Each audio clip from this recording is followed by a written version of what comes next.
गिरी सुमेल का युद्ध राजस्थान की गौरवमयी धरा अनेकों युद्धों की साक्षी रही है। यहाँ के नरपुंगव वीरों ने सदियों से विदेशी आक्रांताओं के विरुद्ध अपनी मातृभूमि, संस्कृति एवं आत्मगौरव की रक्षार्थ अनेकों युद्धों में आत्माहुति दी है। इन्हीं बलिदानों की श्रृंखला में गिरी सुमेल युद्ध को विश्व इतिहास में गौरवपूर्ण स्थान प्राप्त है। यह युद्ध 5 जनवरी 1544 ईस्वी सन 1680 को दिल्ली के बादशाह शेरशाह सूरी और मरूधरा के वीर क्षत्रिय के बीच लड़ा गया।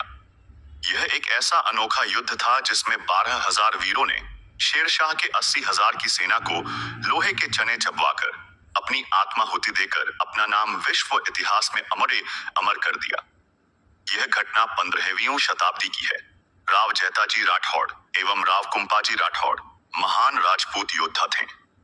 उन्होंने आज से लगभग 500 साल पहले अदम्य साहस, वीरता, पराक्रम एवं बलिदान का वो अध्याय लिखा था जो सदियों तक विश्व मानवता को स्वाभिमान, पराक्रम और बलिदान के लिए प्रेरित करता रहेगा। गिरी सुमेल के युद्ध में उन्होंने अपने शौर्य, साहस और बलिदान का परिचय दिया। सन 1544 ईस्वी में लड़ा जाने वाला यह युद्ध दिल्ली के सुल्तान शेरशाह सूरी और जोधपुर के शासक राव मालदेव के तरफ से राव जैता और कुंपा के बीच हुआ।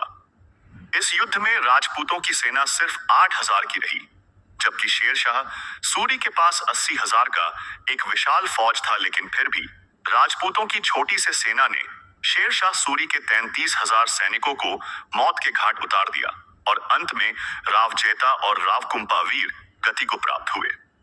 युद्ध के बाद शेरशाह के खुद के शब्द थे, बोलियो सूरी बैन यूं गिरी घाट घमसान, मुट्ठी खातर बाजरी खो दे तो हिंदवाड़। अर्थात आज मैं मुट्ठी भर बाजरे के लिए पूरे हिंदुस्तान की सल्तनत खो देता। प्रस्तावना: राव मालदेव राठौड़ 1537 को मारवाड़ के शासक बने। राव मालदेव सोजत और जोधपुर परगने के बाद अपने पराक्रम से संपूर्ण राजपूताना की प्रमुख रियासतों अपने शासन में मिलाते हुए दिल्ली और आगरा के पास हिडोन, बयाना, फतेहपुर सीकरी और मेवात तक पहुंच गए। जब इस प्रतापी राजा की आंच दिल्ली सल्तनत के 50 मील के फासले तक पहुंची तो शेरशाह सूरी के माथे पर चितांग की तस्वीरें उभर आईं। सीमा विस्तार कर रहे राव मालदेव रोकने के लिए दिल्ली के बादशाह शेरशाह सूरी ने 1543 ईस्वी में लगभग 80,000 सैनिकों की एक विशाल की सेना लेकर फतेहपुर मेड़ता होते हुए सुमेल आ पहुंचा। इधर सूचना मिलते ही राव मालदेव भी अपने सैनिकों के साथ गिरी आ पहुंचे और पीपाड़ को संचालन केंद्र बनाया। रोजाना दोनों सेनाओं में छुटपुट लड़ाई होती, जिसमें शेरशाह की सेना का नुकसान होता। कई दिनों की अनिर्णित लड़ाइयों से शेरशाह तंग आ गया और उसने छुटपुट लड़ाइयां बंद कर दी। इस तरह कई दिनों तक सेनाएं आमने सामने पड़ी रहीं। शेरशाह के सामने सैनिकों के राशन और हाथी घोड़ों के लिए दाना पानी की व्यवस्था चुनौती बन गई। शेरशाह के अनिर्णय की स्थिति में लौट पाना भी असंभव था। ऐसी स्थिति में शेरशाह सूरी ने कूटनीतिक चाल चलते हुए मालदेव के सरदारों में फिरोजशाही मोहरे भिजवाई और नई ढालों के अंदर शेरशाह के फरमानों को सिलवा दिया था। उसमें लिखा था कि सरदार मालदेव को बंदी बनाकर शेरशाह को सौंप देंगे। यह जाली पत्र चालाकी से राव मालदेव के पास भी पहुंचा दिए, जिससे राव मालदेव को शंका पैदा हुई और वे रात्रि में ही युद्ध शिविर से वापस जोधपुर लौटने का निश्चय किया। जोधपुर सेना के सेनापति राव जैता, राव कुंपा व अन्य सरदारों ने इस मालदेव को समझाने का बहुत प्रयास किया, लेकिन मालदेव ने अपना इरादा नहीं बदला और इस युद्ध को लड़ने से इनकार करते हुए 3 जनवरी देर रात को युद्ध शिविर से सेना लेकर जोधपुर के लिए रवाना हो गए।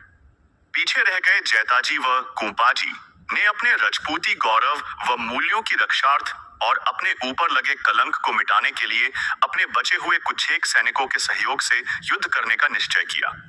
सेना का गठन: जब वर्धनोरा के ठिकानेदार नरा चौहान ने राव जैता कुंपा के शाही सेना के साथ अकेले युद्ध लड़ने और राजा मालदेव के लौट जाने का समाचार सुना, तब वह अपने 3,000 सैनिकों के साथ युद्ध में भाग लेने पहुंच गए। ऐसे में जैता व आइने ने कुंपा को जोश दुगुना हो गया और अपने सैन्य बल के साथ अफगान सेना का प्रतिरोध करने के लिए रात्रि में ही निकल पड़े।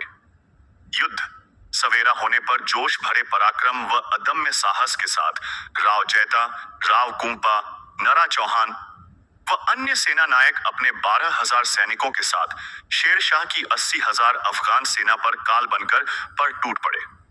संख्या बल में कम, लेकिन जुनूनी पराक्रम से लबालब इन सेना नायकों ने शेरशाह की सेना में खौफ भर दिया। मरुभूमि के रणबांकुरों के समक्ष शत्रु सेना के पैर उखड़ने लगे।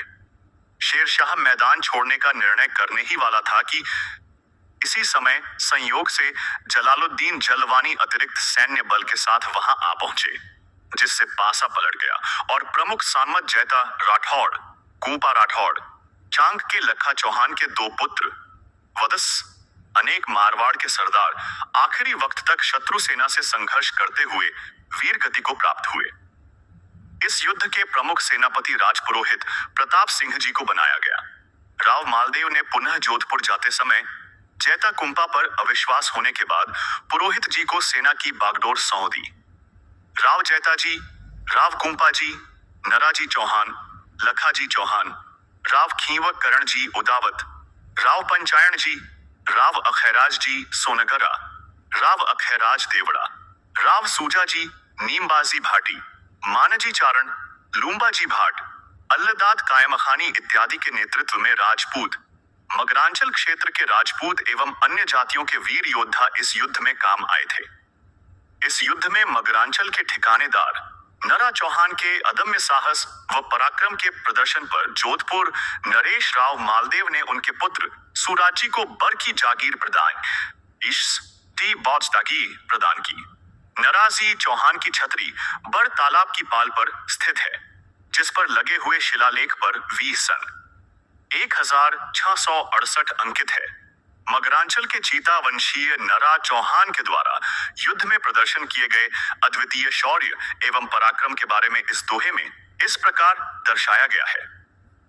चीता वंशीय नरा चौहान ने युद्ध खेला घमासान, राव जैता कुंपा की करी सहायता करके रण शमशान, नाहर का युद्ध देखकर भाग गया सूरी सुल्तान, बोले यूं मुट्ठी भर बाजरे ही खो दे तो हिंदवाड़। मारवाड़ व मगरांचल के रणबांकुरों के अद्वितीय शौर्य और पराक्रम को देखकर इस युद्ध के पश्चात घायल शेरशाह को कहना पड़ा, मैं मुट्ठी भर बाजरे के लिए हिंदुस्तान की सल्तनत खो बैठता और इस तरह के शूरवीर मेरे साथ होते तो मैं विश्व विजय कर लेता। उपलब्ध ऐतिहासिक जानकारी के अनुसार पूरे देश में ऐसा कोई दूसरा युद्ध नहीं हुआ जिसमें राजा के सेना सहित लौट जाने के बावजूद सेनापतियों ने महज 24 घंटे में 8,000 लोगों की फौज तैयार कर अपने से संख्या में 10 गुनी बड़ी फौज को लोहे के चने चपवा दिए। मारवाड़ की संस्कृति इस क्षेत्र के लोगों के विश्वास और मातृभूमि की रक्षा के लिए इस युद्ध में शहीद हुए वीरों की समाधियां गिरी और सुमेल दोनों स्थानों पर बनी हुई है। इसी स्थान को गिरी सुमेल रणस्थली के रूप में पहचाना जाता है। यहाँ समारोह समिति के द्वारा 1982 से प्रतिवर्ष 5 जनवरी को बलिदान दिवस कार्यक्रम का आयोजन किया जाता है।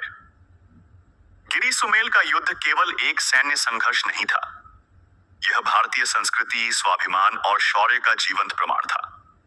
राजस्थान के वीरों की यह गाथा सदियों तक आने वाली पीढ़ियों को प्रेरित करती रहेगी।